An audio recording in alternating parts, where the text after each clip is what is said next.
यूं ही बैठा था, मन में हजारों सवाल लिए, कंधों पर अपने सपनों के सारे बोझ लिए। जिंदगी तो बस कट रही थी, एग्जाम के डर से बुरी तरह फट रही थी। फिर सोचा थोड़ा मन को बहला कर आता हूँ, घर के नज़दीक पार्क में थोड़ा टहल कर आता हूँ। चलते चलते मैं बस यही सोचे जा रहा था, अपनी जिंदगी की गाड़ी को क्या सही से चला रहा था। अचानक से एक ऐसे चेहरे पर नजर पड़ी। उस चेहरे को देखा और मैं देखता ही रह गया। उसके चेहरे के दीदार में कदम बढ़ना ही भूल गए और जहाँ खड़ा था वहाँ काफी देर तक खड़ा रह गया।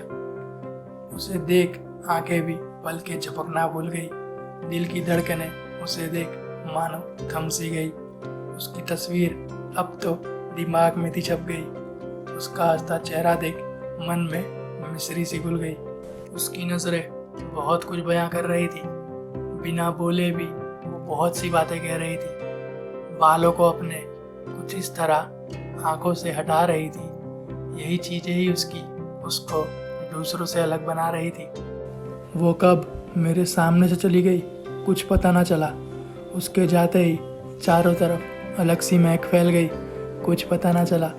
जब होश आया तो नज़रें उसे ढूंढने लगी। अब बस वही दिखे, उसके सिवा और कोई नहीं। पूरे पार्क में उसे ढूंढते कई चक्कर लगाए, मगर वो चेहरा अब कहीं नज़र ना आए। कदम थक चुके थे अब, मगर आंखों को लालसा थी उसके दीदार की। कुछ देर बाद खुद पर मुझे गुस्सा आने लगा। क्यों उसे देखकर मैं बस उसे देखता रहा। जाकर उससे पूछा होता अगर कौन हो जी आप, तो क्या पता कुछ अलग होते अभी हाल। मगर हाँ, यूं ही मुंह उठाकर कुछ पूछ लेता तो शायद अभी हाल और बुरा होता। क्या पता लफंगा समझ मुझसे दूर हो जाती। उसके दिमाग में मेरी कुछ अलग ही तस्वीर छप जाती। लाख ढूंढने के बावजूद भी वो मिली नहीं। आगे उससे ढूंढने जा भी ना सका कहीं। अपने मन को समझाकर कदम वापस लिए, लौट आया घर उसके चेहरे को दिल में लिए। पूरी रात फिर उसके ख्यालों में ही बीती।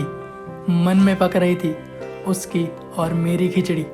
शाम के इंतज़ार में लगा रहा फिर मन, और बस मांगे जा रहा था भगवान से कि कल प्लीज़ उससे फिर से मिलवा देना मेरे रब।